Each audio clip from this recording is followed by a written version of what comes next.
नमस्कार मित्रांनो, गाडीमध्ये पिकअपचा प्रॉब्लेम आहे किंवा ॲव्हरेज कमी पडतंय गाडी, असं जर रिझन असेल मित्रांनो, तर एक वेळेस नक्की तुम्ही इजार गाडीचा क्लीन करून घ्या.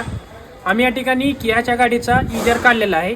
इजार सोबत काय काय गोष्टी काढतो आपण लक्षात घ्या. इजार काढतो, त्याचबरोबर इंटरकूलर काढतो, सगळे सेन्सर काढतो, थ्रोटल बॉडी क्लीन करतो, त्याला बटरफ्लाय वॉल पण म्हणतात मित्रांनो. त्याचबरोबर इंटेक मॅनिफोल्ड, या सगळ्यामधनं तुम्ही बघू शकता कार्बन किती निघलेलं आहे संपूर्ण. पण इजार तसं मित्रांनो लक्षात घ्या, इजार क्लीन करणं का गरजेचं आहे. प्रत्येकी 40,000 किंवा 50,000 किलोमीटरला इजार क्लीन करणं का गरजेचं आहे हे अगोदर समजून घ्या. इजारचं काम काय असतं माहिती आहे का? एक्झॉस्ट गॅस रिसर्क्युलेशन, म्हणजे जे न जळलेले गॅसेस असतात एक्झॉस्टमध्ये जात असतात, माघारी धुरामध्ये जात असतात, ती परत जळायसाठी गाडीला देत असतं मित्रांनो.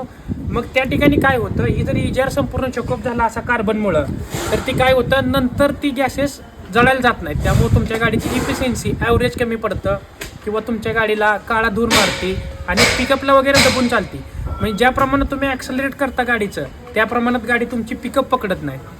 BS6 गाड्यांना ही सगळ्यात जास्त प्रॉब्लेम आहे मित्रांनो. BS4 डिझेल गाड्या आहेत ना, त्यांना ही प्रॉब्लेम आहे मित्रांनो. त्यामुळे लक्षात घ्या, प्रत्येकी 30-40,000 किलोमीटर झालं ना, तर ही मेजर सर्व्हिस एक वेळेस नक्की करून घ्या.